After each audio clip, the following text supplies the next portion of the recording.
పరిశుద్ధ దిన ఆరాధనలో మీతో కలిసి దేవుడిని ఆరాధించడానికి ప్రభు నాకు ఇచ్చినటువంటి ఆధిక్యత వరకు దేవుడికి కృతజ్ఞతా స్తోత్రాలు. నన్ను ఆహ్వానించినటువంటి కేఎల్ తెలుగు ఫెలోషిప్ వారందరికీ, పెద్దలకు, ప్రియులకు, కుటుంబాలన్నింటికీ నా ప్రత్యేక వందనాలు.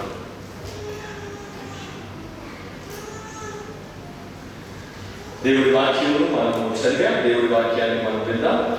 ప్రార్థన చేసి దేవుడి వాక్యాన్ని మనం విందాం. పరిశుద్ధుడు పరిశుద్ధుడు పరిశుద్ధుడు అని ఎల్లవేళ పరమదూతల చేత పొగడబడే మా పరిశుద్ధుడు అయిన దేవా, మరొక పరిశుద్ధ దినాన్ని మీరు మాకు ప్రసాదించి మమ్మల్ని అందరినీ మీ పాద సన్నిధికి నడిపించినందుకు మేమందరూ మిమ్మల్ని స్తుతించి ఆరాధించడానికి, మీ వాక్యమును వినడానికి, మీ పరిశుద్ధులతో సహవాసం చేయడానికి మాకు ఇచ్చిన అవకాశం కోసం మీకు కృతజ్ఞతా స్తోత్రాలు చెల్లిస్తున్నాము. ఈ సమయంలో మీ పరిశుద్ధాత్మ ద్వారా మాలో ప్రతి ఒక్కరిని సంధించి మాట్లాడండి. మీ మాటలు మాకు జీవము, మీ మాటలే మాకు ఫలము, మీ మాటలే మాకు సమస్తము కనుక మీ మాటల ద్వారా ప్రతి ఒక్కరు గొప్ప ఆశీర్వాదం పొందడానికి కృప చూపించమని, ప్రతి ఆటంకాన్ని దూరపరిచి మీ నామమును హెచ్చించి గణపరచుకోమని, కూడి వచ్చినటువంటి ప్రతి ప్రియ బిడ్డను ప్రత్యేకంగా దర్శించమని మా ప్రభు రక్షకుడైన యేసుక్రీస్తు నామమున అడిగి ప్రార్థిస్తున్నాము తండ్రి. ఆమేన్. So I understand there are some people who do not follow, who do not understand Telugu. Since this is a Telugu service, I will be speaking mostly in Telugu, but here and there I will be giving you the main points in English also. So you need to please share with me for that. లూకాసు వార్త 14వ అధ్యాయము, Luke's Gospel chapter 14, 25 నుండి 35 వరకు మనం ఆ భాగాన్ని చదివాం. మరొకసారి నేను దాన్ని చదవబోను. కాకపోతే అక్కడ ఉన్నటువంటి చాలా గంభీరమైనటువంటి విషయాన్ని మనము చాలా క్లుప్తంగా, చాలా పెద్ద విస్తృతమైనటువంటి భాగమైనప్పటికీ చాలా క్లుప్తంగా మనము ఈ సాయంకాల సమయంలో వినాలి అనేది ప్రభు నా హృదయం మీద పెట్టినటువంటి భారం.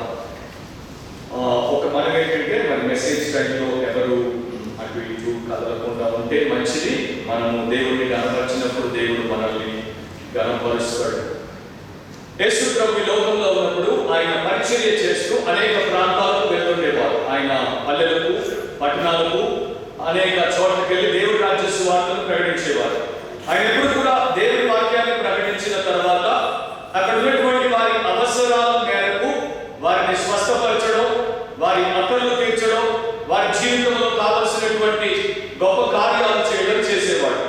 సో ఆయనను చాలా మంది వెంబడించడం మొదలుపెట్టారు. మీరు లూకా 14లో చూస్తే బహు జన సమూహములు ఆయన వెంట వెళ్ళుచున్నప్పుడు అని రాయబడింది. When great multitudes were following Jesus because what he was doing to them, the Lord took an opportunity and he began to speak to them. ఆయన వారితో ఈ రకంగా మాట్లాడడం మొదలుపెట్టాడు. మనం నూతన నిబంధన చదివినప్పుడు మరి ముఖ్యంగా జాగ్రత్తగా మన ప్రభు అయిన యేసుక్రీస్తు యొక్క జీవితాన్ని, పరిచర్యను, ఆయన బోధను మనం స్టడీ చేస్తే ఒకటి మాత్రం మనకు అర్థమవుతుంది.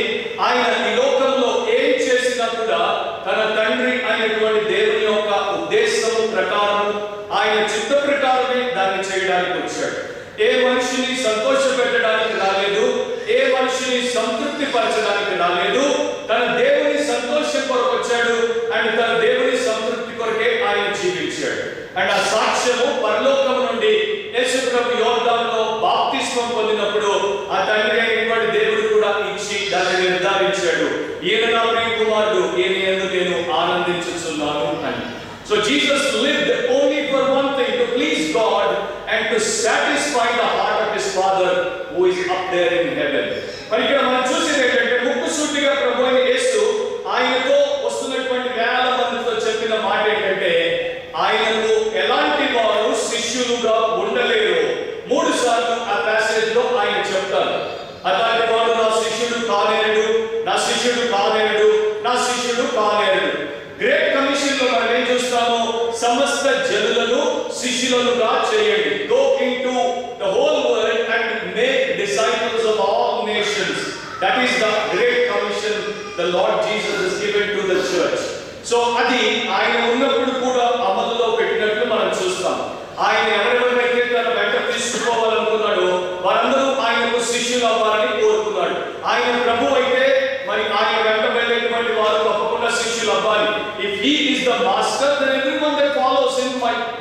become a disciple. సో దీంట్లో మనము ఒక గొప్ప విషయాన్ని చూస్తాం. శిష్యునిగా మనం ఉండాలంటే ప్రభు పట్ల మనకు ఉండాల్సినటువంటి కమిట్మెంట్ గురించి ప్రభు మాట్లాడుతున్నాడు. కమిట్మెంట్ అనేటువంటి పదానికి తెలుగులో కట్టుబాటు అని అంటారు, లేకపోతే అంకిత భావంతో బ్రతకడం అని అంటారు. కాకపోతే నేను హైందవ మతం నుండి వచ్చాను కనుక మా హైందవ మతంలో ఒక పదాన్ని వాడుతుంటారు ప్రత్యేకంగా. ఎవరికైనా దేవుడి మీద అపారమైనటువంటి భక్తి, విశ్వాసము, శ్రద్ధ ఉంటే అతడు లేక ఆమె దేవుడి పట్ల నిష్ఠ కలిగి ఉన్నారు అని చెప్తుంటారు అన్నమాట. So I love the word నిష్ఠ in Telugu and in English it is commitment. So యేసుప్రభు చెప్పేది ఏంటంటే నా శిష్యులు నన్ను వెంబడించాలంటే వారికి నా పట్ల నిష్ఠ ఉండాలి. They must be committed to me, only then they can live and walk with me as my disciples. And నా ప్రియ సహోదరి సహోదరులు, మనందరికీ తెలిసి ఈ రోజుల్లో కమిట్మెంట్ అనేది జీవితంలో చాలా ముఖ్యమైనటువంటి విషయం. Without commitment no man can become successful in any area of his or her life. జీవితంలో విద్య కావచ్చు, ఉద్యోగం కావచ్చు, వ్యాపారం కావచ్చు, క్రీడ కావచ్చు, రాజకీయం కావచ్చు, లేకపోతే సైన్స్ కావచ్చు, ఎక్కడైనా people who are committed, who are dedicated, only those will become successful and fruitful. And Prabhu Yesu మనకి చెప్పేది ఏంటంటే నాతో మీరు నడిచినప్పుడు మీరు నా కొరకు నిష్ఠ కలిగినటువంటి శిష్యులుగా బ్రతకాలి. అండ్ మనకి ఇంకో విషయం కూడా తెలుసు, మనం ఉన్నటువంటి ఈ ఇన్స్టెంట్ జనరేషన్ లో కమిట్మెంట్ ఉన్నటువంటి వారు చాలా తక్కువ మంది. ఎడ్యుకేషన్ లో కమిట్మెంట్ లేని వారు ఎక్కువ, ఉద్యోగంలో కమిట్మెంట్ లేని వారు ఎక్కువ, అండ్ జీవితంలో వివాహంలో కమిట్మెంట్ లేని వారు ఎక్కువ. అలాగే మనం చూస్తే క్రైస్తవ జీవితంలో, క్రైస్తవ పరిచర్యలో కూడా కమిట్మెంట్ లేనటువంటి వారు ఎక్కువ. Commitment has taken a back seat in reality. చాలా తక్కువ మంది, very few people are truly committed to what they believe and what they want to have in their lives. ఆ ప్రకారం చూసినప్పుడు మన ప్రభు చెప్పేటువంటి మాటలు చాలా గంభీరమైనవని అండ్ అవి మనందరం కూడా దృష్టిలో పెట్టుకోవాల్సిన అవసరం ఉందని గుర్తుపెట్టుకోవాలి. మీరందరూ యేసు ప్రభువుని ఎందుకు వెంబడించారు? ఎందుకంటే ఆయన రోగులను స్వస్థపరుస్తున్నాడు కనుక రోగులందరూ ఆయన వెంటబడ్డారు. కొంతమందికి ఆయన ఒక చోట రొట్టెలు పంచాడు కనుక పని పాట లేని వాళ్ళందరూ కూడా ఆయన వెంటబడ్డారు. ఈయన వెంట తిరిగితే పని చేయాల్సిన పని ఉండదు, ప్రతి పూట చక్కగా రొట్టెలు పెడతాడు, చేపలు పెడతాడు అని. ఆ తర్వాత కొంతమంది రోమన్ల సామ్రాజ్యంలో చాలా విపరీతంగా బాధ పెట్టబడేవారు. వారు అనుకున్నారు ఈయన రాజుగా చేసుకుంటే రోమన్ల పీడ పెరిగిపోతుంది. So people have got different motives in following Christ, but he made it very clear, unless until you become a committed disciple you have no part with me. So this evening I want to tell you, my dear friends and brothers and sisters, without commitment you and I can never be a Christian and we can never please Christ as our Lord and Master. అది చాలా ముఖ్యం. నేను 26 సంవత్సరాల క్రితము ఒక క్రైస్తవుడిగా మారినప్పుడు నా క్రిస్టియన్ లైఫ్ లో ఫస్ట్ మ్యారేజ్ 3 నెలల తర్వాత నేను అటెండ్ అయ్యాను. అదొక పెద్ద చర్చ్ లో సెక్రటరీలో జరిగింది. ఆ తర్వాత రిసెప్షన్ హాల్ బయట చాలా పెద్దగా వారు ఏర్పాటు చేశారు. సో వీళ్ళిద్దరు కొత్తగా పెళ్ళైనటువంటి వధూవరులు వెళ్ళి వారి డ్రెస్ చేంజ్ చేసుకుని వచ్చిన తర్వాత వారి ముందు ఒక టేబుల్ పెట్టి ఆ టేబుల్ మీద ఒక 3 tier పెద్ద కేక్ పెట్టారు. ఆయన ఆ కేక్ పై భాగాన్ని కట్ చేసి ఒకరికి ఒకరు తినిపించుకున్నారు. తర్వాత కేక్ తీసేస్తున్నారు. అప్పుడు నేను అనుకుంటున్నాను, అబ్బో ఆ ఒక్కొక్క ముక్క తినడానికి ఇన్ని పెద్ద 3 పేర్ల కేక్ అవసరమా అని. సో నా పక్కన ఉన్నటువంటి ఎక్స్పీరియన్స్ క్రిస్టియన్ ఫ్రెండ్ నాకు ఏం చెప్పాడంటే, అయ్యో మీరు పొరపడుతున్నారు, అది చూసేదాకా కేక్ కాదు, కేవలం పైదే కేక్, కిందది రియల్ కేక్ కాదు అని అన్నాడు. అప్పుడు కానీ నాకు అర్థం అవ్వలా. ఆ రోజుల్లో 2 కింద టియర్లు డమ్మీలు ఉండేవి, ఓన్లీ 5 tier మాత్రమే రియల్ కేక్ ఉండేదని. సో ఆ రోజు దేవుడు నాకు ఏం చెప్పాడంటే, పైన కనిపించేదే కేకు, కిందిదంతా షోపు. అండ్ ఇప్పుడు పరిశుద్ధాత్మ దేవుడు నేను ఎన్నో చోట్లకు మీటింగ్లకు వెళ్ళినప్పుడు ఆయన నాకు చూపించేది ఏంటంటే, నువ్వు చూసే వాళ్ళందరూ కూడా కేకు కాదు, వాళ్ళలో చాలా తక్కువ మంది కేకు, మిగతా అంతా తెలుసు కదా షో. అంటే రియల్ డిసైపుల్స్ అనేది చాలా తక్కువ. And most of the time we have many dummies in క్రిస్టియన్డమ్. So చాలా మంది కేవలం డమ్మీలుగానే ఉంటారు.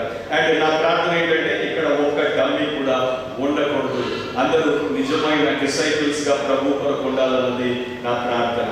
ఆ నిష్ఠ లేకపోతే ఆత్మీయంగా ఎదగలేము, నిష్ఠ లేకపోతే ఆత్మీయంగా ఫలించలేము, నిష్ఠ లేకపోతే దేవుడి కొరకు సాక్షి జీవితాన్ని జీవించలేము, గొప్ప ఆత్మ సంబంధమైనటువంటి విజయాలు సాధించలేము. అంటే ఒక రోజు ఆయన ముందు నిలబడినప్పుడు బలా నమ్మకమైన మంచి దాసురాలా అని అనిపించుకోలేదు. సో నిష్ఠలో 5 లక్షణాలు ఉంటాయి. వాటిని నేను చాలా త్వరగా మీ ముందు పెట్టడానికి ప్రయత్నం చేస్తాను. I want to walk you through this thing called commitment, and we see there are 5 characteristics of this commitment from the scriptures. 5 లక్షణాలు మనకు కనిపిస్తాయి. కానీ దాంట్లోకి వెళ్ళకుండా ఒక మాట చెప్తాను. Commitment to Christ is first, and then commitment to his cause is second.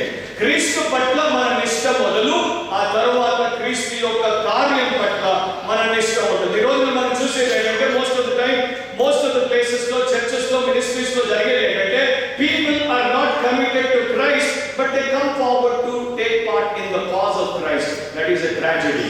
దేవుడితో సంబంధం లేకుండా దేవుడి సేవలో పాలు పంచుకోవడానికి, దేవుడి సేవలో పాత్ర పోషించడానికి మరి వచ్చేటువంటి వారు ఆ తరువాత చాలా పెద్ద నష్టానికి గురవుతారు అనేది మనం గుర్తుపెట్టుకోవాలి. So remember, first to the person of Christ and only then to the purpose of Christ we are called to be committed. So ఆ దృష్టిలో పెట్టుకొని 5 లక్షణాలు మనం చూద్దాం. మొదటి ఏంటంటే కమిట్మెంట్ ఇస్ కన్సిస్టెంట్. నిష్ఠ అనేది ఏకరీతిగా ఉంటుంది, క్రమబద్ధతను కలిగి ఉంటుంది. ఒక రోజు ఉండి మరొక రోజును ఉండకుండా ఉండదు. ఆయనతో నడవడం మొదలుపెట్టినప్పుడు ఇక అది జీవితకాలం ఉండేటువంటి అనుభవంగా ఉంటుంది. ఆనో గురించి బైబిల్ చెప్తోంది, he began to walk with God and then he continued to walk with God for 300 years. So ఆ ప్రకారం మీరు ఆనోకి యొక్క టైంలో చూసుకుంటే చాలా ఘోరమైనటువంటి పరిస్థితులు, ఆయన చుట్టూ ఎటు చూసినా ungodly society, ungodly practices, ungodly beliefs, but this was a godly man who was walking with God. So ఈ రోజున దానికన్నా మంచి పొజిషన్ లోనే మనం ఉన్నామని నేను అనుకుంటాను. ఎందుకంటే we have few godly people around us. వారితో కలిసి మనల్ని మనం బలపరుచుకొని మన ప్రభు కొరకు నమ్మకంగా ఏకరీతిగా బ్రతకడానికి దేవుడు మనకు అవకాశం ఏర్పాటు చేశాడు. ఒకటి మనం గుర్తుపెట్టుకోవాలి, మన యొక్క నిష్ఠ అనేది మన యొక్క మూడు మీద ఆధారపడదు, మన పరిస్థితుల మీద ఆధారపడదు, మనకు ఉన్నటువంటి అనుభవాల మీద ఆధారపడదు, మన ఫీలింగ్స్ మీద ఆధారపడదు. కాకపోతే విశ్వాసానికి కర్త కొనసాగించు క్రీస్తు మీద ఆధారపడి ఉంటుంది. అందుకనే Christianity is not a roller coaster game. ఒక రోజున పరిశుద్ధ, ఇంకొకసారి పాపినో, ఒక సండే పరిశుద్ధ, నెక్స్ట్ మండే టు సాటర్డే పాపినో. ఇది క్రిస్టియానిటీలో మామూలుగా ఉండేటువంటి పద్ధతి కాదు. క్రిస్టియానిటీలో from grace to grace, from faith to faith, from glory to glory, that is God's arrangement. So ఆ ప్రకారం మనం క్రైస్తవ జీవితంలో ముందుకు సాగడానికి దేవుడు ఏర్పాటు చేశాడు. ఎవరైతే ఇన్స్టెంట్ గా ఉంటారో, కాన్స్టెంట్ గా ఉండరో, వారికి ఇది జీవించడం చాలా కష్టం అయిపోతుంది. ఎందుకంటే ద్విమనస్కుడు అని బైబిల్లో యాకోబు 1:8 రాయబడి ఉంది. జేమ్స్ 1:8 ఏంటంటే double minded man is unstable in all his ways. So ద్విమనస్కుడు తన సమస్త మార్గాల్లో అస్థిరుడిగా ఉంటాడు, తన సమస్త కార్యాల్లో అస్థిరుడిగా ఉంటాడు. ఎందుకంటే వాడి మూడ్ ఎప్పుడు స్వింగ్ అవుతూనే ఉంటుంది, కనుక వాడి యొక్క ఫెయిత్ లో కూడా వాడు స్వింగ్ అవుతూనే ఉంటాడు. మనకి we do not need swingers in faith, we want people who are settled in faith. ఆ రకంగా ఉన్నప్పుడు క్రీస్తు కొరకు మనము క్రమబద్ధతతో జీవిస్తాం. ఫ్రాన్సిస్ బేకన్ అనేవాడు, consistency is the foundation of virtue. ఒక మనిషిలో గుణం ఉంది అని ఎప్పుడు చెప్తామో అదే పనిని పదే వారు చేసినప్పుడు, దాంట్లో వారు అనేక సార్లు మనకు కనపడినప్పుడు వీరికి గుణం ఉంది అని మనం చెప్తాం. మనం మ్యూజిషియన్స్ ని తీసుకున్నాం అనుకోండి, వారు మ్యూజిషియన్ ఎందుకు చెప్తున్నాం? వారు ప్రాక్టీస్ చేస్తారు, వారు పర్ఫార్మ్ చేస్తారు, అండ్ దాన్ని బట్టి వారు ఒక మ్యూజిషియన్. మనందరం మ్యూజిషియన్స్ కాదు, కానీ వారికి గుర్తింపు రావడానికి కారణం ఏంటంటే వారు అదే పనిని పదే చేస్తూ ఉంటారు కనుక. సో మనము అదే పనిని పదే చేసినప్పుడే గుణాన్ని మనం నిర్మించుకుంటాం. ఎప్పుడో ఒకసారి అప్పుడప్పుడు చేసేటువంటి పనులు మన జీవితాన్ని రూపుదిద్దలేదు. క్రమబద్ధతతో కన్సిస్టెంట్ గా మనం దేవుడితో నడిచినప్పుడు మనము క్రైస్తవులుగా, క్రీస్తు పోలికలు కలిగినటువంటి వారముగా ఆయన చేత తీర్చిదిద్దబడతాం. సో ఈ విషయంలో లోకంలో కూడా చూస్తే సూర్యుడు ఉదయిస్తాడు, సాయంత్రం అస్తమిస్తాడు, కాలాలు వస్తున్నాయి పోతున్నాయి, వారపు దినాలు వస్తున్నాయి పోతున్నాయి. దాంట్లో అంతట్లో కూడా మనం కన్సిస్టెన్సీని చూస్తాం.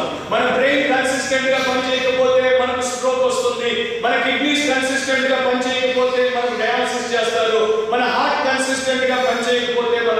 పోల్చుకోవచ్చు. ఒక స్టూడెంట్ కన్సిస్టెంట్ గా కాలేజ్కి వెళ్ళకపోతే ఫెయిల్ అయిపోతాడు. ఒక ఎంప్లాయీ కన్సిస్టెంట్ గా ఆఫీస్కి వెళ్ళకపోతే మెమో ఇస్తారు. ఒక బిజినెస్ మ్యాన్ కన్సిస్టెంట్ గా బిజినెస్ చేయకపోతే బిజినెస్ కుప్పకూలిపోతుంది.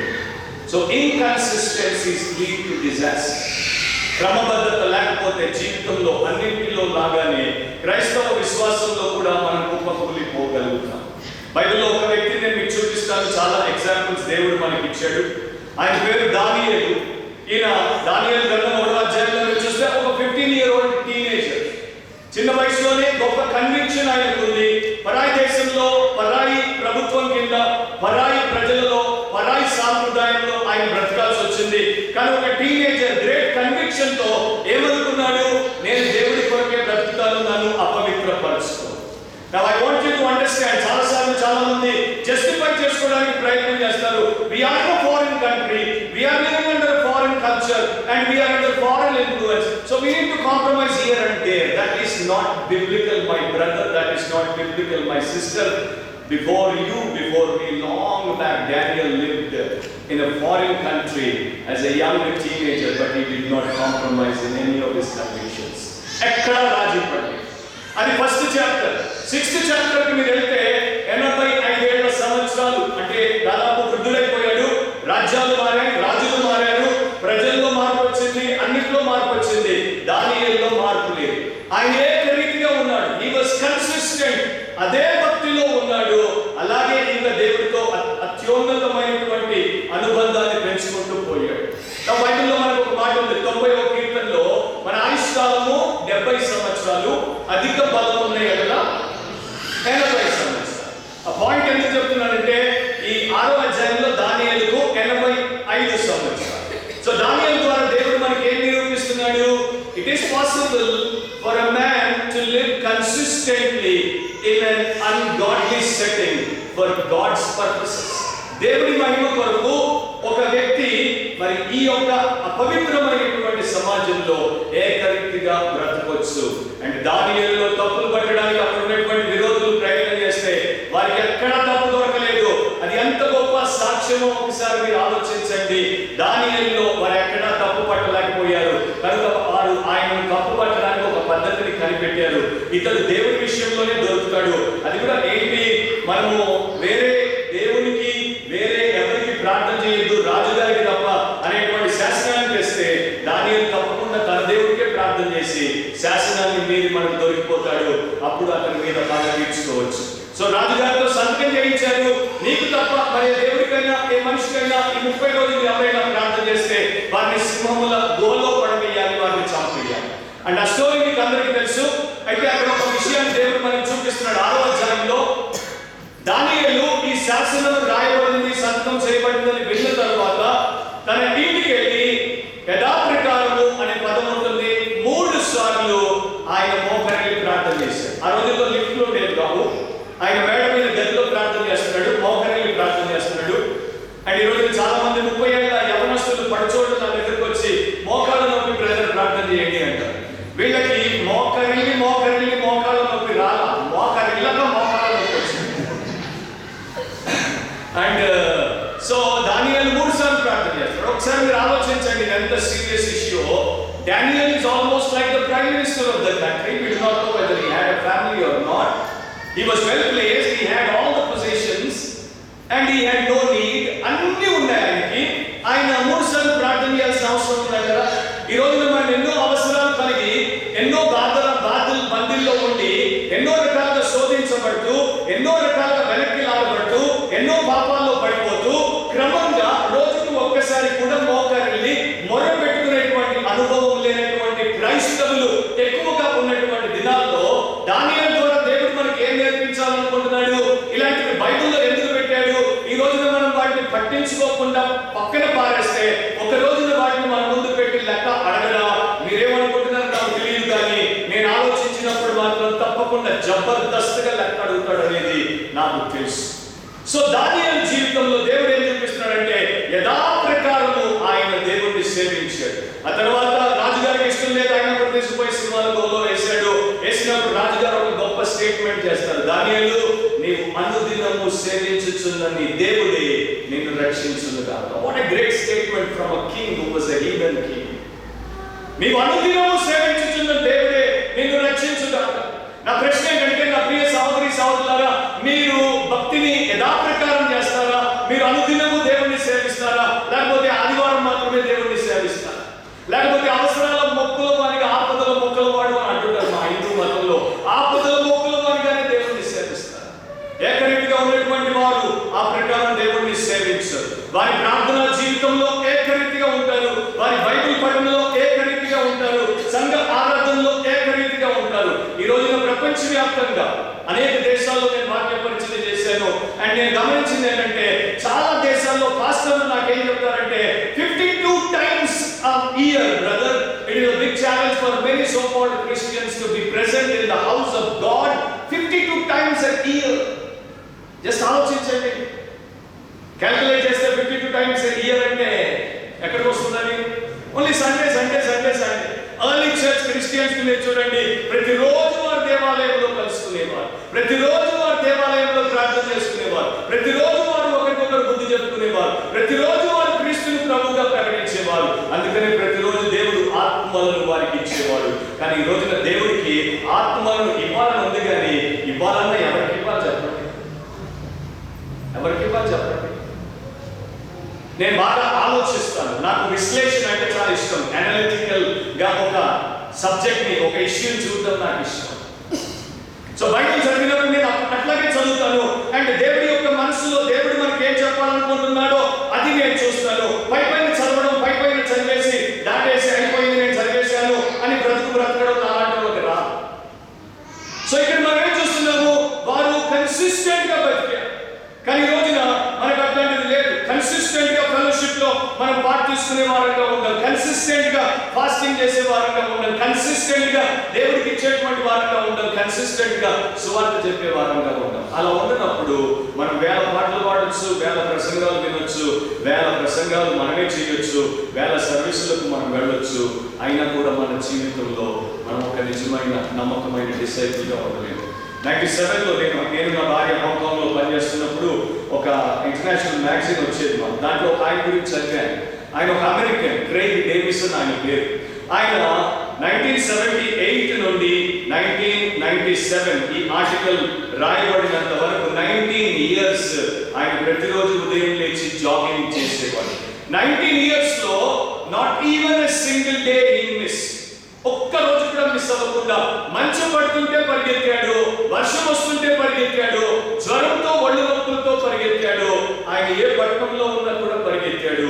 19 ఏళ్ళు పరిగెత్తాడు. 1,20,000 మైళ్ళు పరిగెత్తాడు. అంటే ప్రపంచాన్ని 5 సార్లు చుట్టి రావడం అంత దూరం పరిగెత్తాడు. అండ్ పరిగెత్తినప్పుడు నేల మీదే చూస్తూ పరిగెత్తాడు. సో 19 ఏళ్లలో $5,170 కూడా దొరికితే జోబులో వేసుకున్నాడు. సెకండ్ హనీమూన్కి వెళ్ళాడు. బట్ అది కాదు ఇక్కడ పాయింట్ ఏంటంటే, దాంట్లో మంచి ఆరోగ్యం, మంచి మరి బాడీ బిల్డ్ చేసుకున్నాడు.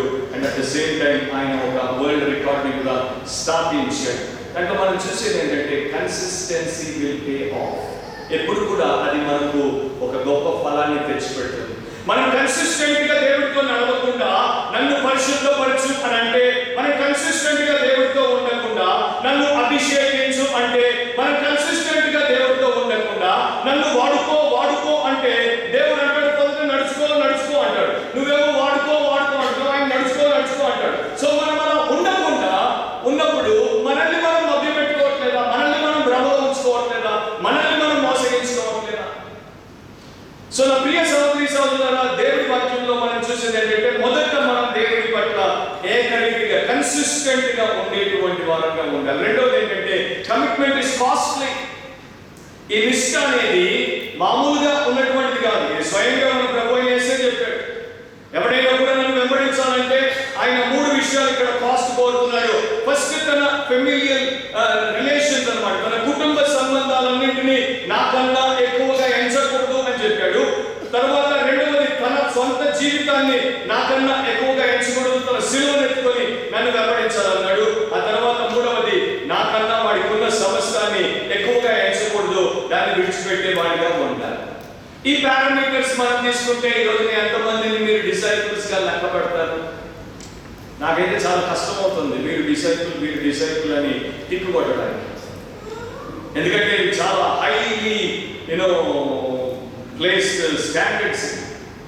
ఆయన తన ప్రాణం మన కొరకు పెట్టాడు కనుక అది ఎంతో విలువైంది కనుక మన జీవితం కూడా అంతే ఉన్నతంగా, అంతే విలువైందిగా, అంతే గొప్ప ప్రమాణంతో కోరుకున్నదిగా ఉండాలని ఆయన కోరుకుంటున్నాడు. Salvation is free but sanctification as a fee. రక్షణ ఉచితమే, ఆయన చేసిన కార్యం ద్వారా మనం రక్షింపబడతాం. కానీ పరిశుద్ధపరచబడటం అనేది ఉచితం కాదు, దానికి ఒక వెల ఉంది. ప్రపంచంలో ఏదైనా మంచిది కావాలంటే దానికి ఒక వెల మనం చెల్లించాలి. మనందరికీ తెలుసు, మనకి ఇష్టమైనటువంటి దానికి మనం ఎంతైనా వెల పెడతాం. అవునంటారు కాదంటారు? మీకు ఏదైతే ఇష్టమో దానికోసం మీరు ఎంతైనా ఖర్చు పెడతారు. తెలుగు రాష్ట్రాలు రెండు కలిసి ఉన్నప్పుడు, ఆంధ్రప్రదేశ్లో ఉన్నప్పుడు ఒక ఆయన ఒక ఫోన్ నంబర్ తీసుకున్నాడు, మొబైల్స్ ఫ్యాన్సీ నంబర్. దానికోసం 15 లక్షల రూపాయలు ఇచ్చి తీసుకున్నాడు నంబర్. మొబైల్ ఫోన్, డైమండ్స్ కడెడ్ మొబైల్ ఫోన్ కూడా 3 లక్షలకు వచ్చేస్తుంది. కానీ ఆయన ఫ్యాన్సీ నంబర్ కోసం 15 లక్షలు ఇచ్చాడు. ఆ నంబర్ ఏంటో తెలుసా? 9000000009. దానికి 15 lakhs. ఒకవేళ మనం ఆయన దగ్గరికి పోయి నీకేమైనా బుద్ధి ఉందా, నీకేమన్నా తెలివి ఉందా, 15 లక్షలు ఆ బోర్డు నంబర్ అంటే shut up and get out అంటాడు. మీ బాబు జాగ్రత్త ఏమన్నా తీసుకొని పెట్టానా, నా సొంత డబ్బుతో నేను కొనుక్కున్నాను అంటాడు. ఖతార్లో ఒక షేక్ నంబర్ 1 తన మర్సిడీస్ బెంజ్ కి ఫ్యాన్సీ నంబర్ కోసం 1 కోటి రూపాయలు ఖర్చు పెట్టాడు. సో మనిషికి ఏది ఇష్టమో అది వారు పెట్టుకుంటారు. ముఖేష్ అంబానీ తన భార్యకు ఆమె యొక్క 50th బర్త్డేన 265 కోట్ల రూపాయలు పెట్టి జెట్ ప్లేన్ కొనిచ్చాడు బర్త్డే గిఫ్ట్. ఆయన చుట్టూ బాంబే అంతా స్లమ్స్ ఉన్నాయి, వాళ్ళకి పోయి డబ్బుల. సో మనిషికి ఏది ఇష్టమో దానికోసం ఖర్చు పెడతారు. మన పాట నా ప్రాణ ప్రియుడా, ఆయన పరలోకంలో సింహాసనం మీద ఒక్కసారి ఉలిక్కిపడి అవునా అండి. కొంతమంది విషయంలో అయితే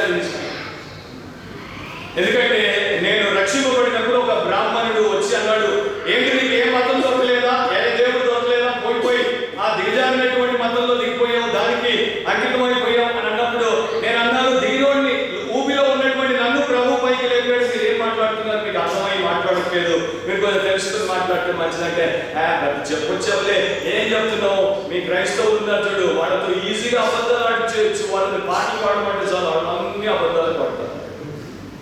ఒక బ్రాహ్మణుడు మనం నవ్వచ్చు, కానీ వాళ్ళు మనల్ని అంటున్న మాటలకు మన దగ్గర జవాబులు లేవు. ఒకప్పుడు నేను క్రిస్టియానిటీకి వ్యతిరేకంగా ఉండేవాడు. పాస్టర్ వస్తున్నాడంటే నాకు ఇష్టం ఉండేది కాదు. రేడియోలో మా అమ్మ వాక్యం పెడుతుంటే నేను టీవీ పెద్దగా పెట్టేవాడు. ఎందుకంటే నాకు ఆ రోజుల్లో వీళ్ళు వైట్లు వేసుకుంటారు, వీళ్ళు లైట్లు అనుకున్నారు, కానీ దగ్గరకు వచ్చేసరికి అక్కడ లైట్ లేదు, అంత డార్క్ డార్క్ డార్క్ అనుకుని నేను చాలా విసిగిపోయాను. కానీ అలాంటి నన్ను దేవుడు రక్షించాడు.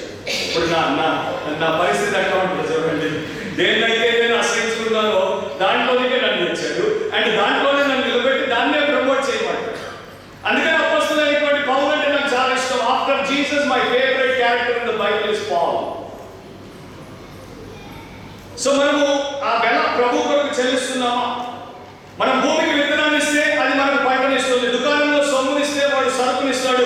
మీరు ఒక సంస్థకు మీ కష్టాన్ని ఇస్తే వాడు జీతం ఇస్తారు. మీరు ఒక యూనివర్సిటీలో మీ సమయం ఇస్తే వారు మీకు సబ్జెక్ట్ నేర్పుతారు. యేసు ప్రభు అందుకే అంటాడు యోహాను 12:24లో, గోధుమ గింజ ఒంటిగా ఉంటే అది ఫలించదు, కానీ అది భూమిలో పడి చచ్చిపోతే విస్తారముగా ఫలిస్తుంది. సో దేవుడి రాజ్యంలో గోధుమలు ఉంటాయి, గురుగులు ఉంటాయి. అండ్ గుర్తుపెట్టుకోండి, గురుగులు చచ్చినా కూడా ఫలించవు. గోధుమే చచ్చిపోతే ఫలిస్తుంది, గోధుమ చావనంత వరకు ఫలించదు.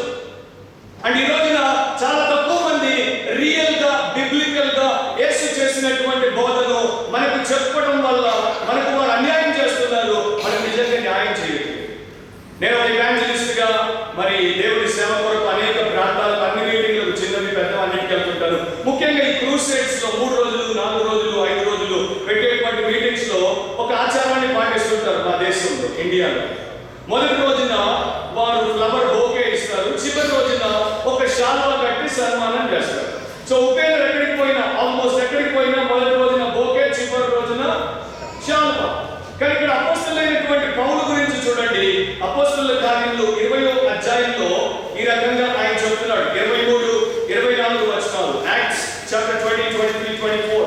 బంధకములను శ్రమలను నా కొరకు కాచుకొని ఉన్నామని పరిశుద్ధాత్మ ప్రతి పట్టణంలోనూ నాకు సాక్ష్యం ఇచ్చుచున్నాడు.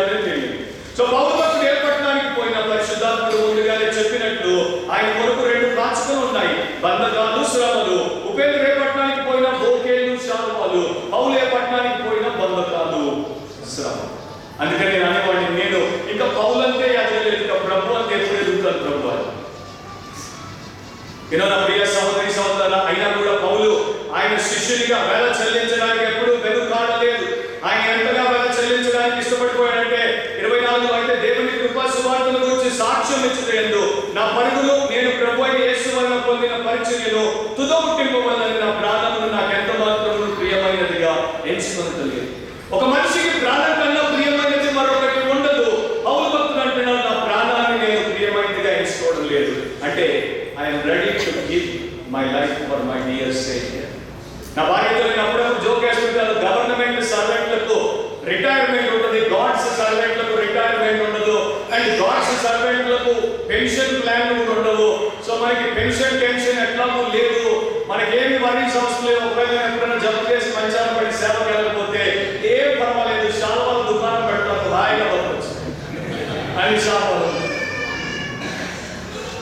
పౌలేమో వందకాలు శ్రమలు, నేనేమో శాలువాలు పోతే. సో నిజమైనటువంటి భక్తి జీవితాన్ని, నిజమైనటువంటి శిష్యరికాన్ని దేవుడు వాక్యంలో చూపిస్తున్నాడు. ఇంట్రెస్ట్ కి కమిట్మెంట్ కి చాలా పెద్ద తేడా ఉంది. ఇంట్రెస్ట్ ఉన్నప్పుడు అంతా అనుకూలంగా ఉంటే పోయి చేస్తారు, ఈజీగా ఉంటే పోయి చేస్తారు. కానీ కమిట్మెంట్ ఉన్నవారు అంత ప్రతికూలంగా ఉన్నా, అంత డిఫికల్ట్ గా ఉన్నా పోయి చేస్తారు. ఒక అబ్బాయి తన గర్ల్ ఫ్రెండ్ కి లెటర్ రాశాడు, నువ్వంటే నాకు చాలా ప్రేమ, నిన్ను నేను ఎంతో ప్రేమిస్తున్నాను, నీ కోసం ఎత్తైన పర్వతాలు ఎక్కుతాను, నీ కొరకు లోతైన లోయలు దాటుతాను, నీ కొరకు మంచి ప్రదేశాల గుండా వస్తాను, నీ కొరకు సముద్రాలు ఈదుతాను, నీ కొరకు ఎడారిలో పడొస్తాను అంతా రాసిన తర్వాత చివరి లైన్ ఏం రాశాడో తెలుసా? వచ్చే బుధవారం వర్షం పడకపోతే వచ్చి నిన్ను చూస్తాను. సో మనం కూడా పాటల ద్వారా, మాటల ద్వారా, స్తుతుల ద్వారా, సాక్ష్యాల ద్వారా దేవుడికి చాలా మాటలు చెప్తాం. కానీ నిజంగా రియల్ లైఫ్లో బ్రతకాల్సి వచ్చినప్పుడు అది మనము యథార్థంగా చూపిస్తున్నామా, జీవిస్తున్నామా అన్నది చాలా ముఖ్యం. This boy was just interested in that girl, he was never committed to her. And today multitudes across the nations of the world are only interested in Jesus, but they are not committed to Jesus. That's the fact. మరి if మీరు are you interested in Jesus or committed to Jesus, అది దేవుడికి మీకే తెలుసు, నాకు తెలియదు. And నా ప్రియ సహోదరి సహోదరులారా, మనకున్నటువంటి బోధ కూడా మనకు ఒక రకంగా అన్యాయం చేస్తుందని నేను ఎప్పుడు చెప్తుంటాను. ఇదే కాంటెక్స్ట్ లో పౌలు భక్తుడు కొంచెం ముందుకు పోయి 35లో ఒక మాట అంటాడు, పుచ్చుకొనుట కంటే ఇచ్చుట ధన్యము అని అంటాడు. ప్రభువు యేసు చెప్పిన మాటలు నేను మీకు జ్ఞాపకం చేస్తున్నాను అని అంటాడు. పుచ్చుకోవడం కన్నా, చెప్పండి, పుచ్చుకొనుట కంటే ఇచ్చుట ధన్యం. సో ఇక్కడ దేవుడి యొక్క వాక్యంలో మనకి ఏం నేర్పిస్తున్నాడు? దేవుడు మనకు అంతా ఇచ్చాడు, దేవుడు మనకి ఇస్తూనే ఉంటాడు. దేవుడు మనకు ఇవ్వడు అన్నటువంటి ప్రశ్నే ఉత్పన్నం అవ్వదు. తన సొంత కుమారుడిని అనుగ్రహించుటకు వెనుక తీయని దేవుడు ఆయనతో పాటు సమస్తమును మనకు ఎందుకు అనుగ్రహించడు? ఆయన మనకు $1 బిలియన్ ఇచ్చేశాడు. అలాంటి దేవుడు మనకు అప్పుడు 1 లక్ష, ఇప్పుడు 1 లక్ష, అప్పుడు 2 లక్షలు కావాలంటే ఇవ్వడా అవ్వ? కాకపోతే పాయింట్ ఏంటంటే, మీకు ఏ దేవుడైతే ఇవ్వడం నేర్పించాడో ఆయనకు మీరు తిరిగి మిమ్మల్ని ఇస్తున్నారా? మీ కొరకు తను తాను అప్పగించుకున్నాడు, మరి మిమ్మల్ని మీరు ఆయనకు అప్పగించుకుంటున్నారా? అది ప్రశ్న. ఈ రోజున మీరు ఎక్కడ చూసినా, టీవీలో చూసినా, యూట్యూబ్ లో చూసినా, మీటింగ్స్ లో చూసినా, మెజారిటీ ఆఫ్ ది టైం ఏమంటారు? యేసు ఇచ్చును, యేసు ఇచ్చును, నార్త్ సౌత్ ఈస్ట్ వెస్ట్, యేసు ఇచ్చును, యేసు ఇచ్చును, యేసు బిల్డింగ్ ఇచ్చును, యేసు బండినిచ్చును, యేసు భార్యనిచ్చును, యేసు భర్తనిచ్చును, యేసు బిడ్డనిచ్చును, యేసు అకౌంట్ నిచ్చును, యేసు వీసా ఇచ్చును. దాన్ని నేను కాదనట్లేదు, 1000% యేసు ఇచ్చును. Amen. No doubt, God is good, God is great, God is never a bankrupt person. God has got lots and lots to give. But what about us? మనం ఇస్తున్నామా? మీ పిల్లలకు మీ పోలిక రావాలని మీరు ఎంతగానో ఆదుర్దా పడిపోతారు. బిడ్డ పుట్టగానే ఫస్ట్ టైం మమ్మీ డాడీ వచ్చి చూస్తారు, నా పోలిక, నా పోలిక, నా పోలిక. మరి ఆ దేవుడు కూడా సంతోషించొద్దా? ఈ బిడ్డలో నా పోలికే వచ్చింది, నేను ఎలా నన్ను వారికి ఇచ్చుకున్నానో వారు వారిని నాకు ఇచ్చుకుంటున్నారు, వీరు నిజంగా నా ప్రభు అంటే మన ప్రభు యేసులాగా మారుతున్నారని దేవుడు సంతోషించకూడదా? దేవుడు మన కొరకున్నాడు అని మనం అనుకుంటున్నాం, అది పెద్ద పొరపాటు. మనము దేవుడి కొరకున్నాం. God does not exist for us, we exist for him. God is not there out to give us pleasure. we are here to give him pleasure. Revelation 4:11. So costly ఆ రకంగా మీరు మీ యొక్క జీవితాన్ని ప్రవర్తిస్తున్నారు. ముగింపులోకి వెళ్ళిపోతాం. Commitment is credible. నిష్ఠ కలిగినటువంటి వారు నమ్మకంగా ఉంటారు, ప్రభు పట్ల నమ్మకంగా బ్రతుకుతారు, చిన్న విషయాల్లో నమ్మకంగా ఉంటారు, పెద్ద విషయాల్లో నమ్మకంగా ఉంటారు. వారు ఎప్పుడు కూడా మాట ఇస్తే దాన్ని తప్పరు, వారు ఎప్పుడు కూడా ఒక బాధ్యత చేపడితే దానికి అన్యాయం చేయరు. విశ్వసనీయత అనేది వారి వెన్నుపూసగా మారిపోతుంది. Faithfulness becomes their back bone. Church లో, మినిస్ట్రీలో మనం ఏదైనా పెద్ద ప్రోగ్రామ్ చేపట్టినప్పుడు, లేకపోతే మనం ఏదైనా పరిచర్యకు సంబంధించిన బాధ్యతలను అప్పగించినప్పుడు కొంతమంది top top top no walk walk walk only మాటే కానీ పని చేయరు. ఇలాంటి వారు నిజంగా క్రిస్టియన్ డిసైపుల్స్ అవ్వలేదు అనేది మనకు అర్థమైపోతుంది. ఒక చిన్న మనిషిని నేను చూపిస్తాను. ఈయన భార్య తప్పు చేసి పాపులర్ అయిపోయింది, ఈయన చాలా గొప్ప పని చేశాడు, కానీ ఇంకా అన్పాపులర్ గానే ఉన్నాడు. వాళ్ళ పేరు ఏంటో మీరు చెప్పచ్చు. గుర్తొచ్చిందా మీకు? His wife is popular, but he is still unpopular.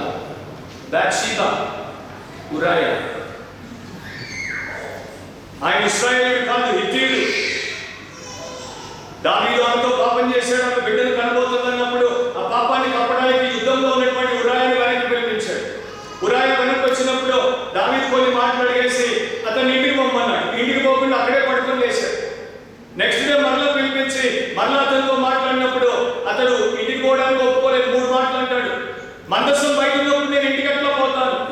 ఆ రోజుల్లో మీరు ఎక్కడ యుద్ధానికి పోతే అక్కడికి మందసాన్ని తీసుకుపోయేవారు. దేవుడి సన్నిధికి అది సాదృశ్యం. సో మందసం బయట ఉన్నప్పుడు నేను ఇంట్లో ఉండను, నా భార్యతో యాక్చువల్గా బైబిల్ చూస్తే పరుండను అంటాడు. ఇతనికి మత్తయి 6:33 ముఖ్యం అన్నమాట. ఆయన రాజ్యము, ఆయన నీతి నాకు ముఖ్యం. ఫిలిప్పీ 2:20 చదివితే అందరూ తమ సొంత కార్యాలు చూసుకుంటున్నారు, కానీ యేసుక్రీస్తు కార్యాలు చూడరు అని పౌలు రాశారు. సో ఇతనికి తన సొంత కార్యం కన్నా తన ప్రభు యొక్క కార్యం ముఖ్యం. రెండవది అతను చెప్పేది ఏంటంటే, నా యొక్క కొలీగ్స్, తోటి సైనికులు, సైన్యాధిపతి బయట దండులో ఉన్నారు, అలాంటప్పుడు నేను పోయి ఇంట్లో సుఖించలేదు. సో ఇక్కడ ఎలాంటి వాడంటే తన సొంత కార్యాలు చూసుకునేవాడే కాదు, ఇతరుల కార్యాలు కూడా చూసేవాడు. ఫిలిప్పీ 2:4 ప్రకారం. అండ్ మూడవది, నా దేశము ఇంకా అభద్రంగా ఉంది, సురక్షితంగా లేదు, అప్పుడు నేను విశ్రాంతి తీసుకోవడానికి వీల్లేదు. ఇతడు తన పొరుగు వారిని ప్రేమించేటువంటి వాడు. రెండవ రోజు బాగా తాగించి మత్తునిగా చేసి ఇంటికి పంపించిన అతడు పోలేదు. ఊరియా దావీదు కన్నా గొప్ప క్యారెక్టర్ కలిగినటువంటి వ్యక్తిగా దేవుడు మనకు చూపిస్తున్నాడు. అతడు తాను పట్టినటువంటి దానికి నమ్మకంగా నిష్ఠతో ఉండిపోయాడు. తన ప్రాణం ఇచ్చాడు, కానీ తన గుణంలో మాత్రం ఎక్కడ రాజీ పడలేదు. నా ప్రియ సహోదరి సహోదరుడా, ఇవన్నీ కూడా దేవుడు తన ప్రజలకు గొప్ప మూల పాఠాలుగా పెట్టి వాటి ద్వారా వారిని ముందుకు తీసుకెళ్ళడానికి ఆయన చేసినటువంటి ప్రయత్నం. సో మనం ఎట్లా ఉన్నాం? Are we going back forward or drifting back? నమ్మకంగా లేకపోతే చాలా దారుణంగా మారిపోతుంది. అండ్ నేను ఒక ఇంటర్నేషనల్ మినిస్ట్రీలో కొంతకాలం మన దేశంలో రీజనల్ డైరెక్టర్గా ఉన్నప్పుడు దాంట్లో మేము కొన్ని సెమినార్లు చేసేవాళ్ళం, లీడర్షిప్ సెమినార్లు చేసేవాళ్ళం. దానికోసం దేశం అంతటి మంచి మంచి మార్కెట్ ప్లేస్ లీడర్స్ ని ఫ్యాకల్టీగా తీసుకునేవారు. మార్కెట్ ప్లేస్ లీడర్స్ అంటే people who are working in high positions in society were taken, trained and sent back into the marketplace to train others as evangelists. And that one నేను చూసింది ఏంటంటే these are all well placed, well educated and so called committed disciples. National seminar, they are interested. A small seminar in a small town, don't call me. Is that faithfulness? యేసు ప్రభు సమరయ్యకి వెళ్ళాడు ఒక్క ఆమె కోసం. యేసు ప్రభు గెరాసేన దేశం కోసం వెళ్ళాడు ఒక్క దయ్యం పట్టుకోవడం కోసం. ఈరోజు మా దేశంలో తెలుగు అంటే హిందూయిజంలో ఒక సామెత అంటుంటారు, ఏంటి గుట్టు పెరుమాల కెరుక. మీకు అర్థమైందా? అంటే ఏ ఫ్రాటర్నిటీ వాళ్ళకి దాని లోపల ఉన్నవన్నీ తెలుస్తుంది. ఐటీ గుట్టు, ఐటీ వాళ్ళ కెరుక అన్నట్టు. సో అక్కడ చెప్తుంటారు అన్నమాట కొంతమంది గురించి. వీళ్ళని మేము పిలిస్తే గ్రౌండ్ సైజ్ అడుగుతారు, వీళ్ళని మేము పిలిస్తే ఇన్ని వేలకు తక్కువ అయితే మేము రామంటారు, వీళ్ళని మేము పిలిస్తే ఇంతకన్నా తక్కువ ఇస్తే మేము రామంటారు. అండ్ ఈ రోజున చాలా మంది సీఈఓలు అయిపోయారు, చాలా మంది సెలబ్రిటీలు అయిపోయారు. They are no more servants of God, they have become stars of the day. And ఆ రోజున దేవుడు ఆ పరలోకంలో అందరినీ పిలిచినప్పుడు బలా నమ్మకమైన బిషపా, బలా నమ్మకమైన ఆర్చ్ బిషపా, బలా నమ్మకమైన రెవరెండ్ డాక్టరు, బలా నమ్మకమైన అపోస్తలు, బలా నమ్మకమైన ప్రాఫెట్ అంటూ బలా నమ్మకమైన సర్వెంట్ అంటారు. That's a fact. Jesus will never utter those words. Jesus will always say, thou good and faithful servant. You can be anything in the sight of men, but you are always a servant before God. Your titles don't match before His presence and they do not matter much.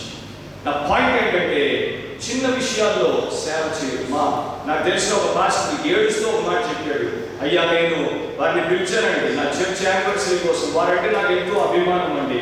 వారిని నేను ఎన్నో రోజుల్లో follow అయ్యానండి. నా చర్చిలో 300 మంది సభ్యులు ఉన్నారండి. మేము సంవత్సరం నుండి కనిపెట్టి వారిని పిలిచామండి. ఆ దైవ సేవకుడు వచ్చి నా చర్చిలో వాక్యం చెప్తే మేమందరం ఆనందించేవాళ్ళం అండి. కానీ ఆయన చెప్పాడు, చాలా చిన్న సంఘం, నేను రాను. అండ్ ఈ రోజు నాకు తెలిసింది ఏంటంటే నా బంధువు ఒకడు అమెరికాలో ఉన్నాడండి. వాడి ఫెలోషిప్ కి నేను వెళ్ళానండి. వాడి ఫెలోషిప్ లో 40 మంది కూడా లేరండి. ఆయన సేవకుడు అండి. ఆ మాట అడిగినప్పుడు నేనేం తప్ప చెప్పండి, సేవకుడిగా పక్కన 50 కిలోమీటర్లో ఉన్నటువంటి 300 సంఘానికి ఎవరైనా 16,000 కిలోమీటర్లు ప్రయాణం చేసి అమెరికాలో ఉన్న 40 మందికి చెప్పడానికి వెళ్తాడు. ఈ సేవకుడా? ఓ పాస్టర్ అడిగే ప్రశ్న, చిన్న విషయాల్లో నమ్మకంగా ఉంటే గొప్ప విషయాలు ఇస్తానని. డిసైపుల్షిప్ లో ఇది ఉంటుంది. నా ముగింపులోకి వచ్చేస్తున్నాను. Commitment is Christ like.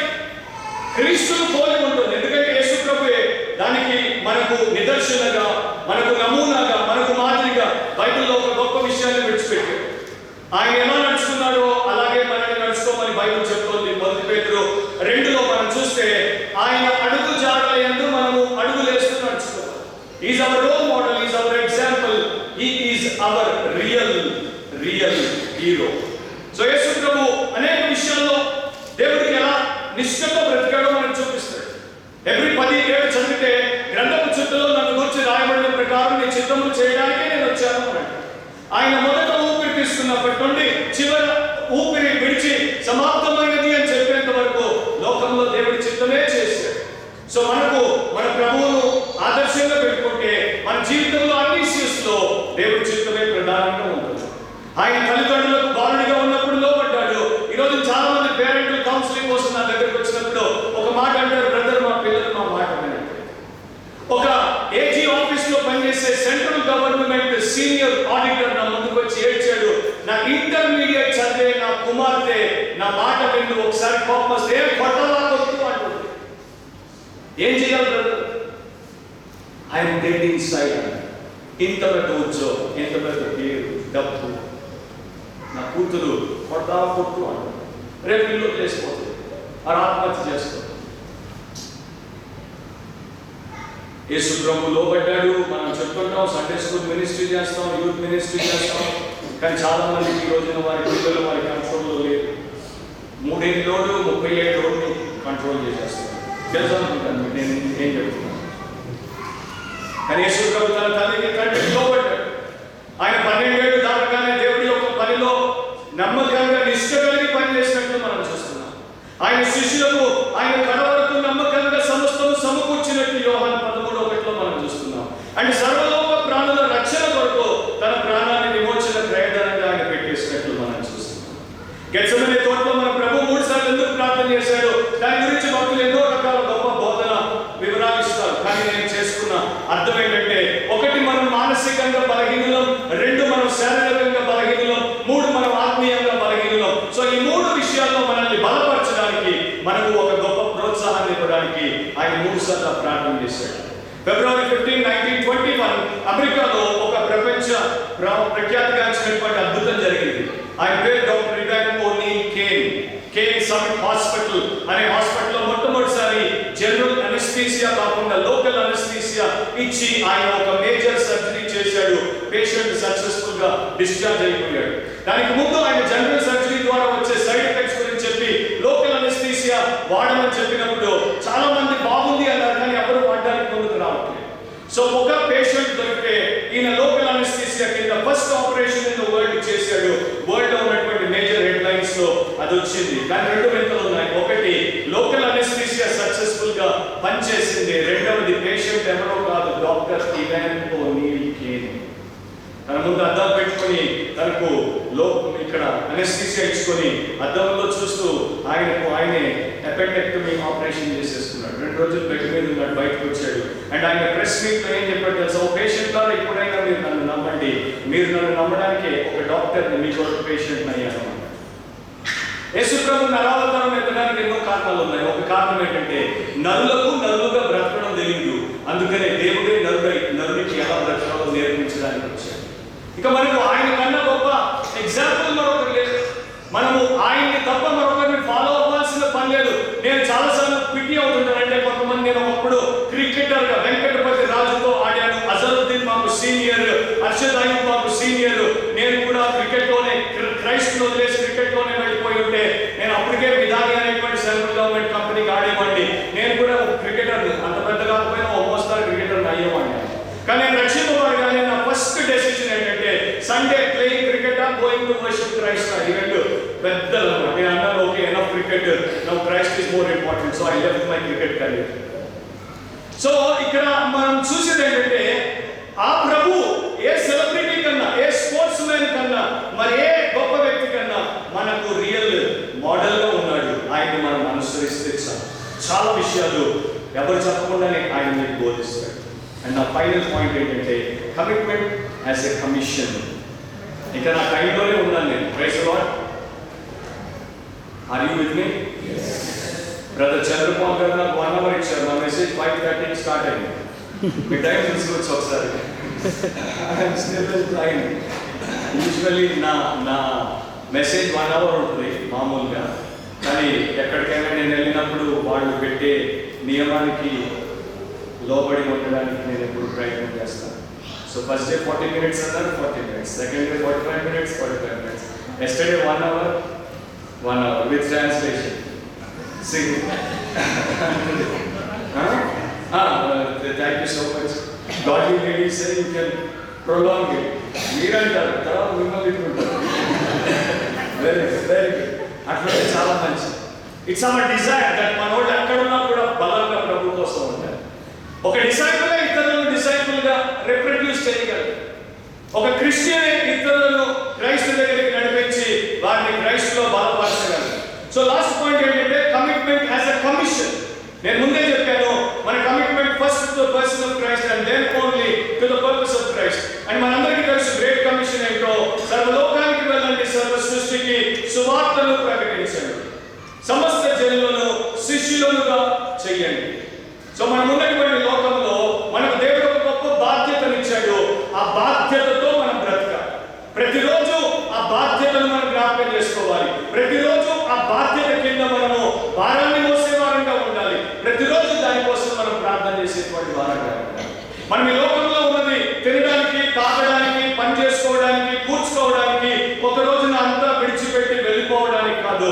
ఈ లోకంలో మనం ప్రధానంగా ఉన్నది ఆ దేవుడు మనల్ని ఎందుకు పంపాడో ఆ పనిని సంపూర్ణం చేయడానికి. ఎందుకంటే యేసుప్రభు ఏం చెప్పాడో మనందరం కూడా పరలోకానికి వెళ్ళినప్పుడు అదే చెప్పాల్సి వస్తుంది. తండ్రి, నీవు నాకు చేయుటకు ఇచ్చినటువంటి పనిని నేను చేసి నిన్ను మహిమపరిచాను అంటాడు యోహాను 17లో. అంటే మనలో ప్రతి ఒక్కరు దేవుడి ముందు లైన్ పెట్టినప్పుడు చెప్పాల్సింది అది. నీవు నాకు ఇచ్చిన పనిని నేను సంపూర్ణం చేశాను అని ప్రతి ఒక్కళ్ళు చెప్పుకుంటూ ఆయన దగ్గర గొప్ప ప్రశంస, గొప్ప ప్రతిఫలం తీసుకుంటూ పోతారు. అది అక్కడ ఇంకా అద్భుతంగా ఉంటుంది ఆ సన్నివేశం. సో మనం అది చేస్తున్నాము. లెనిన్ కమ్యూనిస్టు నాయకుడిగా ప్రపంచ ప్రఖ్యాతి గాంచాడు. ఆయన అంటే నాకు చాలా విషయాల్లో ఇష్టం లేదు, కానీ ఆయన జీల్ అంటే నాకు చాలా ఇష్టం అన్నమాట. I respect Lenin for his zeal. He was a very zealous person. He lived and died for communist philosophy. లండన్కి వచ్చాడు 1900s లో. అప్పుడు ఒక 7-8 పీపుల్ ఉన్నారు కమ్యూనిస్టులు. వాళ్ళని కూర్చోబెట్టుకుని ఒక చిన్న గదిలో వారికి 4 టోటల్స్ గురించి నేర్పించాడు. ఆ 4 టోటల్స్ ఏంటి? First, total acceptance of the cause, పనిని పూర్తిగా అంగీకరించండి. Total dedication to the cause, పనికి పూర్తిగా సమర్పించుకోండి. Total discipline in the cause, ఆ పని కొరకు మిమ్మల్ని మీరు క్రమశిక్షణలో పెట్టుకోండి. And fourthly he said total action for the cause, పని కొరకు పూర్తిగా కృషి చేయండి. 60 years లో ప్రపంచంలో దాదాపు 30 to 35% of the countries have become communist countries. 60 ఏళ్లలో లెనిన్ భాష, లెనిన్ బోధ బట్టి కమ్యూనిస్ట్ అయిపోయారు. 2000 సంవత్సరాలు యేసు ప్రభు చెప్పిన గ్రేట్ కమిషన్ ని మనం ప్రపంచానికి తీసుకెళ్ళలేక, ఇంకా మనము క్రిస్టియనిజం తీసుకుని రాలేక మనం ఇంకా వెనక ముందు ఊగిపోతున్నాం. సో నా ప్రియ సహోదరి సహోదరుల, ఈ విషయంలో మీ బాధ్యత మీరు గుర్తించారు. దాన్ని మీరు ఏమైనా చేస్తున్నారు ఒకసారి ఆలోచించాను. నేను చిన్నప్పుడు అనుకునేవాడిని పైలట్ అవ్వాలని. సో నేను ప్రతిసారి విమానం పోతున్నప్పుడు పైకి చూసుకుంటే అనుకునేవాడిని ఒకరోజు నేను దాన్ని నడుపుతాను. ఆ తర్వాత దాని ట్రైనింగ్ కోసం వచ్చినప్పుడు చాలా డబ్బు అని చెప్పినప్పుడు మా ఫాదర్ చేతులు ఎత్తేస్తే సరే నేను కూడా దాన్ని వదిలేసాను, చేయలేను. ఆ తర్వాత నేను అనుకున్నాను బిజినెస్ మ్యాగ్నెట్ అవ్వాలని. బిజినెస్ మ్యాగ్నెట్ అని వ్యాపారం చేసి మంచి ప్రోడక్ట్స్ చేయాలి. కానీ అది కూడా కరెక్ట్ గ్రాడ్యుయేషన్ అయిపోగానే దేవుడు రక్షించి సేవ భారం పెట్టేసరికి ఇక నేను అది కూడా చేయలేను అని అనుకున్నాను. సో ఆ తర్వాత నేను దేవుడి సేవలోకి వచ్చినప్పుడు ఒకరోజు ప్రార్థన చేస్తున్నప్పుడు ప్రభు నాతో తన వాక్యం ద్వారా మాట్లాడుతూ విషయాలు జ్ఞాపకం చేశాడు. ఏమన్నాడు, ఒకప్పుడు నీకు పైలట్ అవ్వాలనుకున్నావు, పైలట్ అయ్యేంత ఏం చేసేవాడికి ఒక సిటీ నుండి ఇంకో సిటీకి, ఒక కంట్రీ నుండి ఇంకో కంట్రీకి ప్యాసింజర్లు తీసుకొచ్చేవాడివి. కానీ ఇప్పుడు ఇవాంజలిస్ట్ అయ్యావు. From earth to heaven you are bringing souls into my kingdom. And ఒకప్పుడు బిజినెస్ మ్యాగ్నెట్ అవ్వాలనుకున్నావు, ఒక టెంపోరల్ ప్రోడక్ట్ ని చేసి కొన్ని రోజులు వాడుకున్నాక చెత్తకుండలో పారేసేవారు. కానీ ఈ రోజున your business is your soul business. అంటే SOLE business is your soul business, SOUL business అని దేవుడు చెప్పాడు. So my soul business, SOLE business is soul business, SOUL business. అందుకనే I don't fear any man, I don't care about anything, I fear God, I care about him, I preach the word. ప్రతిసారి మా బంధువు magistrate ఆయన కోర్టులో భూమిలో ఒక వ్యక్తి నిలబెట్టినప్పుడు ఆయన ముందు ఒక మత గ్రంథాన్ని పెడతాం, నేను సత్యమే చెప్తాను కానీ తెలుసు కదా మీకు, అసత్యం చెప్పను. అక్కడ రేర్ అన్నమాట, ఎక్సెప్షన్. దాన్ని చేయబట్టి సత్యం చెప్పిన ఒకరు కనపడుతుంది. కానీ నేను బైబిల్ పట్టుకున్నప్పుడు దేవుడితో ప్రమాణం చేశాను, నువ్వు సత్యము, నీ ఆత్మ సత్య స్వరూపి, నేను సత్యానికి సేవకుని, సత్యమే చెప్పేటట్టు నన్ను చేయి. సో ఇర్మియా 1 ద్వారా దేవుడు నాకు నేను రక్షింపబడిన దినాల్లోనే చెప్పాడు, నువ్వు ఎత్తు ఉన్న మనం చూడకూడదు, నా మాట నేను బోధించాను. సో పిల్లల ముగింపులో మనము ఎలాంటి విశ్వాసులముగా, ఎలాంటి శిష్యులముగా ఈ రోజున జీవిస్తున్నాం అనే ప్రశ్న ప్రతి ఒక్కరూ వేసుకోవాలి. ఒక ప్రశ్న నన్ను అడిగారు ఒకసారి, ఒకవేళ if we do not live a committed life, what happens? మనం ప్రభు కొరకు సమర్పించుకోకుండా ఉంటే ఏమవుతుంది? ఎందుకంటే మనకి కొంతమంది విడ్డూరమైన ప్రశ్నలు అడిగే వాళ్ళు వస్తుంటారు. Q&A సెషన్స్ కొన్ని ఉంటాయి. మనోడు అనుకున్నాడు 30% నేను ఉంటే Q&A సెషన్ కూడా పెడదామని రిట్రీట్ తర్వాత. బట్ ఈసారి maybe it is not God's will and అది అవకాశం లేదు. సో Q&Aలో నాకు అన్ని రకాల విడ్డూరమైన ప్రశ్నలు అడుగుతుంటారు. సో ఒక వ్యక్తి అడిగాడు అనమాట, కమిట్మెంట్ లేకపోతే ఏమవుతుంది? సో వెంటనే నేను చెప్పాను, కమిట్మెంట్ లేకపోతే FSC 4:30 అవుతుంది అన్న. ఆయనకు అర్థం కాదు, FSC 4:30 ఎప్పుడైనా చదివితే కదా FSC 4:30 అవుతుంది అన్న. ఏంటి అన్నాడు, తెలిసి చదువు అన్నాడు. చూశాడు, అక్కడ ఏమనుంటుంది, అపవాదికి చోటు ఇవ్వకుడి. యేసుకు చోటు ఇవ్వకపోతే ఎవరికి చోటు ఇస్తాము? అపవాదికి చోటు ఇస్తాం. ఆదాము అవ్వ నుండి చివరి దాకా అదే జరుగుతుంది ప్రపంచంలో రిపీటెడ్ గా. దేవుడికి చోటు ఇవ్వకపోతే అపవాది చోటు వేసేసుకుంటాడు. దేవుడి చిత్తం చేయకపోతే అపవాది చిత్తాన్ని మనం చేసేస్తాం. దేవుడి కోసం బ్రతకపోతే అపవాది కోసం మన బ్రతుకు బలైపోతుంది. అంటే ఈ మాటతో నేను ముగిస్తాను. ఒక ఆయన ఇల్లు ఒక ఆయన దగ్గర కొనుక్కున్నప్పుడు కొంచెం బేరం ఆడాడు, తగ్గించుకున్నాడు, కొనుక్కున్నాడు. అవి కూడా ఒక షరతు పెట్టాడు. ఆ షరతు ఏంటంటే, ఈ ఇల్లంతా నీకు అమ్ముతాను, కానీ ఇంట్లో ఒక మేకు నేను ఎప్పుడో కొట్టుకున్నాను, అది అట్లా ఉంటుంది, నాదే అన్నాడు. సరే తొందరలో ఉన్నాడు, డబ్బు తగ్గించాడు, మంచిది, ఇంకా మళ్ళీ మనసు మార్చుకుంటే కష్టమని ఓకే అని చెప్పి అగ్రిమెంట్ చేసేసుకున్నాడు. ఒక 4-5 ఏళ్ళు అయిపోయిన తర్వాత ఈ పాత ఓనర్ వచ్చి అన్నాడు, నా ఇల్లు నాకు కావాలి, అమ్మేసి అన్నాడు. ఈ కొత్తగా ఉన్నటువంటి వ్యక్తి అన్నాడు, లేదు నేను నా ఫ్యామిలీ చక్కగా సెటిల్ అయిపోయాను, ఇప్పుడు అమ్మేది లేదు, ఏం లేదు అన్నాడు. మర్యాద అమ్ముతావా లేదా అంటే నో అమ్మను అన్నాడు. అట్లయితే జాగ్రత్తగా చూసుకో అన్నాడు. చూసుకొని పోయాడు. సాయంత్రం గన్ని బ్యాగులు మోసుకుని వచ్చాడు, ఇంట్లోకి వెళ్ళిపోయాడు. ఎక్కడికి పోతామంటే ఉండదు, నా మేకు దగ్గరికి పోతున్నాను అన్నాడు. మేకు దాకా వచ్చాడు, గోన్ సంచి తీశాడు, లోపల నుండి చచ్చిపోయిన కుక్క శవాన్ని తీసి మేకు తగిలించి బయటికి నడిచిపోయాడు. ఏం చేసిపోతున్నావు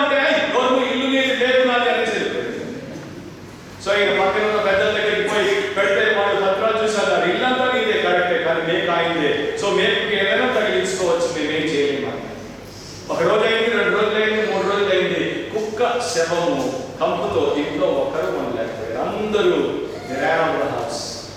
అండ్ పాయింట్ ఏంటంటే ఈ సెట్ ఓకే నీ ఇల్లు నువ్వు కొనేసుకో.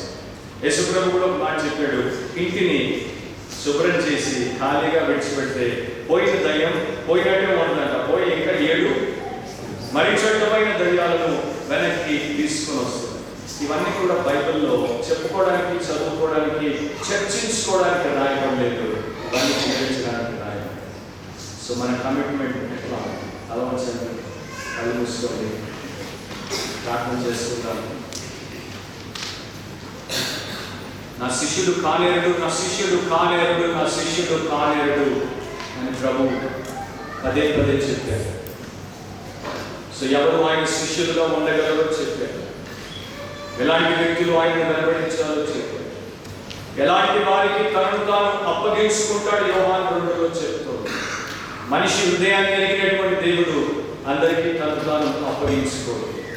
ఎవరైతే తన శిష్యులుగా ఉంటారో వారికి అప్పగించుకోడు.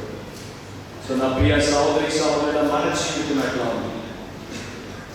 Are you a disciple of Christ? Are you a committed disciple? Do you walk consistently? Are you willing to pay the cost? Are you a faithful person? Is Christ your example? Day in and day out, are you learning from Christ and living like Christ? And are you fulfilling your charge of preaching the gospel of Christ to the world? ప్రార్థన చేస్తున్నాం. దేవుడు మనతో మాట్లాడే ప్రతిసారి మనలో మార్పును కోరుతాడు. And దేవుడి వాక్యము వెల్లడి అగుట తోడనే వెలుగు కలుగుతుంది, విడుదల కలుగుతుంది. ఆయన యందు ఈ రోజున మనం 33వ కీర్తన ఉత్తర ప్రత్యుత్తర చదివాం. యెహోవా యందు భయభక్తులు కలిగినటువంటి వాడు, యెహోవాకు భయపడేటువంటి వాడు, వారిని దేవుడు గొప్పగా దీవిస్తాడు, వారికి ఏ పొదువు ఉండదు అని బైబిల్ చెప్తుంది. నా ప్రియ సహోదరి సహోదరుడా, ఆత్మీయంగా మనం వర్ధిల్లినప్పుడు అన్ని విషయాల్లో దేవుడు మనకు కావలసినవన్నీ ఆశీర్వాదాలు మనకి ఇస్తాడు. We don't have to go after the blessings, we have to follow and seek the blesser, and every blessing will follow you. పరిశుద్ధులైన మా దేవా, మా తండ్రి, ఈ ప్రియులందరి కొరకు, ఈ సంఘం కొరకు కూడి వచ్చిన ప్రతి ఒక్కరి కొరకు నీకు స్తోత్రం. చిన్న బిడ్డలు మొదలు పెద్దవారి వరకు నీకు స్తోత్రం.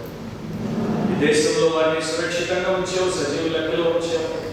నీ సన్నిధికి రావడానికి వారికి కృప దయచేసావు. నీ స్వరాన్ని వారు వినడానికి నీవు గొప్ప మేలు చేసావు. తండ్రి, నీ వాక్యమును వారి జీవిత ఆత్మల్లో వారు ఎక్కడ పెట్టుకుంటున్నారో నీకు తెలుసు. దాన్ని ఎంతగా వారు అనుసరిస్తున్నారో నీకు తెలుసు. వారు ఎలా నీ కొరకు జీవిస్తున్నారో నీకు తెలుసు. ఒకవేళ ఇక్కడ ఉన్నటువంటి వారు ఇంకా ఎవరైనా పాప క్షమాపణ పొందక, మారు మనసు పొందక, రక్షకుడైన నీ యందు, జీవన దాతమైన నీ యందు విశ్వాసం ఉంచక, నీ రాజ్య వారసులుగా మారక, నిత్య జీవాన్ని ఇంకా పొందుకోకుండా ఉంటే వారిని కనికరించు, కనువిప్పును కలగజేయి, వారిని రక్షించు. రక్షించబడినటువంటి వారు ఇంకా రూపాంతరపరచబడకుండా నిన్ను ప్రభువుగా, తమ యజమానిగా, నీ శిష్యులుగా మారి వెంబడించకుండా ఉంటే వారిని ప్రకారం నీవు ప్రేరేపించు. నీ నమ్మకమైన శిష్యులుగా వారిని జీవింపచేయమని ప్రార్థిస్తున్నాను. తెలుగు ఫెలోషిప్ని, పెద్దలను, ప్రియులను, కుటుంబాలను జ్ఞాపకం చేసుకొని దీవించండి. ఈ దేశంలో వారిని వాడుకోండి. అనేకులను మీ కొరకు సంపాదించుకోవడానికి మీ కార్యం చేయండి. మా మధ్యలోకి మీరు ఇండియాని తీసుకుని వచ్చిన మీ సంగీత పరిచర్యలో జ్ఞాపకం చేసుకోండి. వారు కూడా మీకు నమ్మకమైన శిష్యులుగా వారి పరిచర్య ద్వారా మిమ్మల్ని మహిమపరిచి ఇతరులను మీ కొరకు సంపాదించడానికి సహాయం చేయండి. తండ్రి, తమిళ మెథడిస్ట్ చర్చ్ కూడా ఆ రకంగా మీ నామము గణపరచడానికి చూపిస్తుంది. మీకే మహిమ, మీకే ఘనత, మీకే ప్రభావం. మిమ్మల్ని ఆశ్రయించిన ప్రతి ఒక్కరికి కావలసిన ప్రతి ఆశీర్వాదం అనుగ్రహించి తృప్తిపరచమని మా ప్రభు రక్షకుడైన యేసు నామమున ప్రార్థిస్తున్నాము తండ్రి. Thank you so much.